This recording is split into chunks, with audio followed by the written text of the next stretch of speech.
With the breaking news from the Middle East, Iran is ramping up airstrikes around the region in response to U.S. and Israeli attacks. All Americans are being urged to leave the Middle East. The wave of Iranian airstrikes now prompting U.S. embassies in Iraq, Jordan, and Bahrain to order non-emergency personnel to leave their... የመካከለኛው ምስራቅ ሀገራት ሰማይ በድሮንና በሚሳኤል ጥቃት እየታረሰ ነው። ከአሜሪካ ኤምባሲስ ከግዙፍ የነዳጅ ማከማቻዎች እየጋዩ ነው። የዓለምን የነዳጅ አቅርቦት የሚቆጣጠረው የሆርሙዝ ወሽመጥ ተዘግቷል። እስራኤል የኢራንን ፕሬዝዳንት ቢሮ ደብድባለች። ትራምፕ በቅርቡ ታውቁታላችሁ ሲሉ ዝተዋል። ጦርነቱ 9 ሀገራትን አዳርሶ ቀጠናውን ወደ ከፋ እልቂት እያመራው ነው። በሳዑዲ አረቢያ መዲና ሪያድ በሚገኘው የአሜሪካ ኤምባሲ ላይ በሁለት ድሮኖች ጥቃት ተፈጽሟል። የሳዑዲ መከላከያ ሚኒስቴር ባወጣው መግለጫ መሰረት በጥቃቱ ምክንያት በኤምባሲው ግቢ ውስጥ እሳት ተነስቶ መጠነኛ የንብረት ጉዳት አጋጥሟል። የሮይተርስ ዜና አገልግሎት እንደዘገበው የውጭ ሀገራት ኤምባሲዎች በሚገኙበት የሪያድ የዲፕሎማቲክ መንደር ጥቁር ጢስ ታይቷል። ጥቃቱ በተፈጸመበት ወቅት የኤምባሲው ሕንጻ ባዶ ስለነበር ምንም አይነት የሰው ሕይወት አልጠፋም። የሳዑዲ የአየር መከላከያ ኃይላት ወደ ሰፈሩ ሲምዘገዘጉ የነበሩ 4 ድሮኖችን አክሽፈዋል። በተመሳሳይ በኦማን ድቆም የንግድ ወደብ በሚገኝ የነዳጅ ማጠራቀሚያ ታንከር ላይ የድሮን ጥቃት ተፈጽሟል። የኦማን መንግስታዊ ዜና አገልግሎት እንደዘገበው በጥቃቱ መጠነኛ የንብረት ጉዳት ቢደርስም በሰው ላይ ግን አንዳች አይነት ነገር አላጋጠመም። እነዚህ ተከታታይ ጥቃቶች አሜሪካና እስራኤል በኢራን ላይ ለሰነዘሩት ወታደራዊ እርምጃ እንዳጸፋ የሚቆጠሩ ናቸው። የአሜሪካ የጦር መሳሪያዎችንና ተቋማትን በሚያስተናግዱ የባህረ ሰላጤው አረብ ሀገራት ላይ ከፍተኛ የደህንነት ስጋት ተፈጥሯል።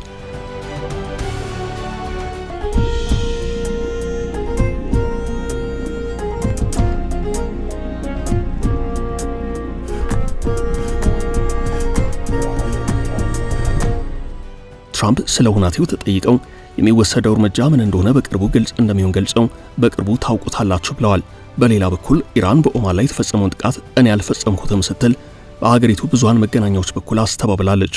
ሆኖም ኦማን ካለፈው ጀምሮ በተከታታይ የድሮን ጥቃት እየጎበኛት ሲሆን በአንዱ ጥቃት አንድ የውጭ ሀገር ዜጋ ቆስሎ እንደነበር ታውቋል። አሜሪካ ይበልጥ ጠንካራ ጥቃቶች ገና ወደፊት እንደሚመጡ ስታስጠነቅቅ ቴህራን የሆርሙዝ ወሽመጥን በመዝጋት በቀጠናው በሚገኙ የአሜሪካና የአጋሮቿ ተቋማት ላይ ጥቃት በመሰንዘር የአጸፋ እርምጃ እየወሰደች ነው። ግጭቱ በአሁኑ ወቅት ከመደበኛው ወታደራዊ ፍልሚያ ወጥቶ የዲፕሎማሲ ተቋማትንና የዓለም አቀፍ የኤነርጂ ደህንነትን ስጋት ላይ ጥሏል። በኢራን ውስጥ ያለው ሁናቴ እጅግ አሳሳቢ ነው። እስካሁን በአሜሪካና በእስራኤል ጥቃት ሕይወታቸው ያለፈ ሰዎች ቁጥር 787ን ተሻግሯል። በእስራኤል በኩል የተሰነዘረው የቅርብ ጊዜ ጥቃት በቴህራን የሚገኘውን የፕሬዝደንቱን የስራ ቤትና የከፍተኛ ብሔራዊ ደህንነት ምክር ቤት ህንጻን ኢላማ አድርጓል። ይህ እርምጃ እስራኤል የኢራንን የመንግስት መዋቅር በቀጥታ ለመምታትና በእስራኤል አገላለጽ የእባቡን ራስ የመቁረጥ ስልቷን ወደ ከፍተኛ ደረጃ ለማሸጋገር መቁረጧን ያሳየ ነው ተብሏል። የኢራን እስላማዊ አብዮታዊ ዘብ IRGC የአጸፋ ጥቃቱን ወደ ባህረ ሰላጤው ሀገራት አስፍቷል። በሪያድ የሚገኘው የአሜሪካ ኤምባሲ በሁለት ድሮኖች ተመቶ እሳት የተነሳበት ሲሆን በባህሬን የሚገኘው የሼክ ኢሳ የአሜሪካ አየር ኃይል ሰፈርም በ20 ድሮኖችና በ3 ሚሳኤሎች ተመቷል። በተጨማሪ በኦማን የደቆም የንግድ ወደብና በተባበሩት አረብ ኤምሬቶች ፎጀራህ በሚገኙ የኤነርጂ ተቋማት ላይ የድሮን ጥቃቶች ተፈጽመዋል። ሁኔታው ከቁጥጥር ውጭ እየመጣ መሆኑን ተከትሎ የአሜሪካ የውጭ ጉዳይ ሚኒስቴር በ10 የሚቆጠሩ የመካከለኛው ምስራቅ ሀገራት የሚገኙ ዜጎቹን አሁኑኑ ከቀጠናው ውጡ ሲል አሳስቧል። በባህሬን፣ ኩዌት፣ ካታር፣ ዮርዳኖስና ኢራቅ የሚገኙ አስቸኳይ ካልሆነ በስተቀር ሁሉም የኤምባሲ ሰራተኞች እንዲወጡ ተነግሯቸዋል። በኩዌት የሚገኘው ኤምባሲ ደግሞ ላልተወሰነ ጊዜ ተዘግቷል።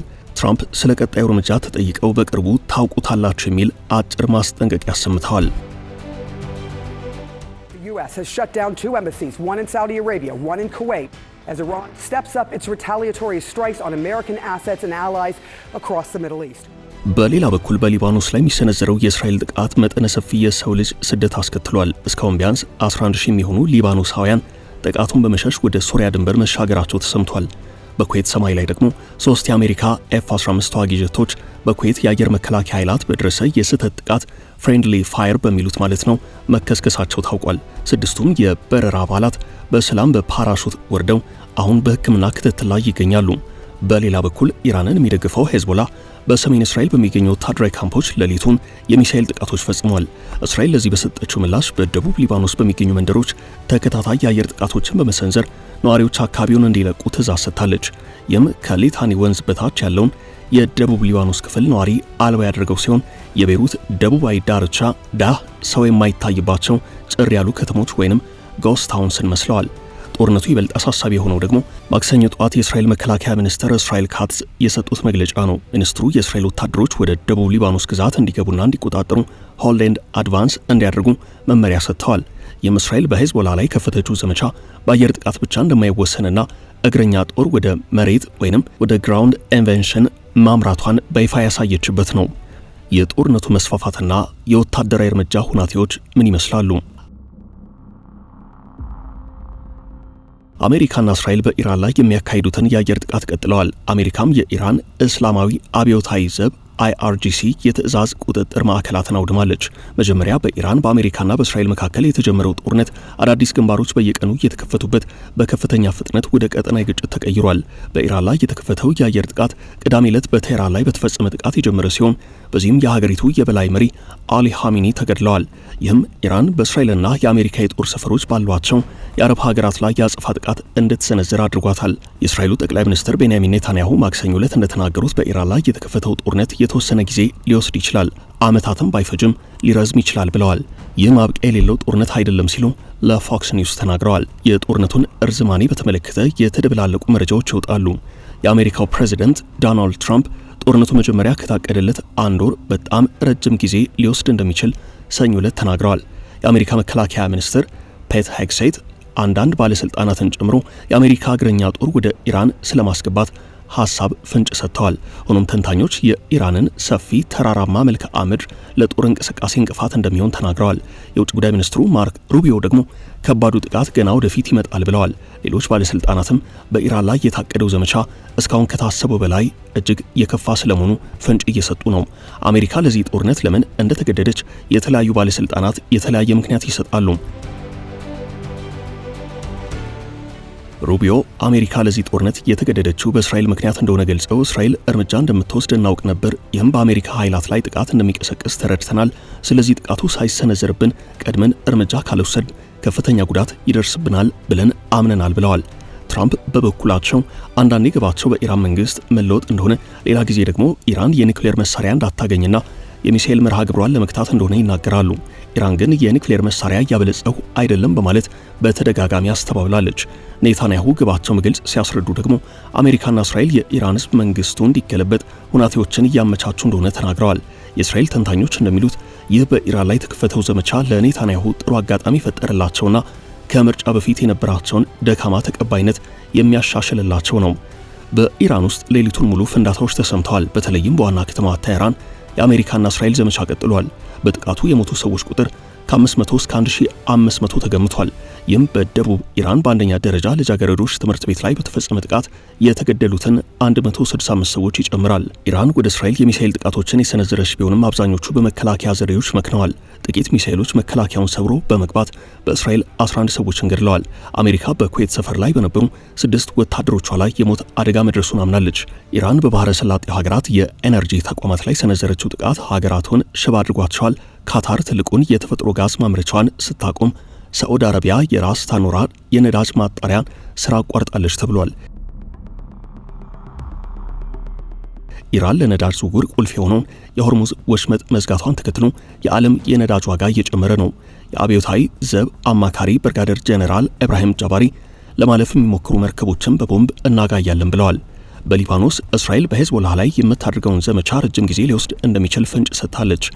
ከ18 ወራት በፊት በነበረው ጦርነት እንደተደረገው እስራኤል የደቡብ ሊባኖስ ነዋሪዎችን በማስለቀቅ አካባቢውን በወታደሮቿ እየሞላቸው ነው። ሆኖም ሄዝቦላ ምን አይነት የመከላከል አቅም እንደሚኖረው ግልጽ አይደለም። እስራኤል ላለፉት 2 ዓመታት በየቀኑ ፈጸመችው የአየር ጥቃት የቡድኑን አቅም ግን አዳክማለች ተብሎ ይገመታል። ባለፉት 2 ቀናት እስራኤል የሄዝቦላን የደህንነት ኃላፊ ሁሴን ማክሌድን ጨምሮ ከፍተኛ መሪዎችን ገድላለች። እስራኤል የሄዝቦላን የፋይናንስ አቅም አልቃርድ አልሐሰን የፖለቲካ ቢሮ አባላትን የአልመናር ቴሌቪዥን ህንፃን ኢላማ አድርጋለች። የሰብአዊ መብት ተሟጋቾች ወታደራዊ ያልሆኑ ተቋማትን መምታት ህገወጥ ነው ብለዋል። እስካሁን በእስራኤል የአየር ጥቃት በሊባኖስ 52 ሰዎች ሲገደሉ 29000 የሚሆኑት ተፈናቅለዋል። ሄዝቦላ በሰሜን እስራኤል የሚገኙ የአየር ኃይል ጣቢያዎችንና በጎላን ኮረብታማ ስፍራዎች የሚገኙ ወታደራዊ ካምፖችን መምታቱን ተናግሯል። በሊባኖስ ውስጥ ሄዝቦላ ሀገሪቱን ወደ ጦርነት በመክተቱ ከፍተኛ ትችት እየቀረበበት ነው። የሊባኖስ መንግስት የሄዝቦላን ወታደራዊና የደህንነት እንቅስቃሴ በማገድ ወደ እስራኤል ሮኬት የሚተኩሰውን አካል በሕግ እንዲጠየቅ አዟል።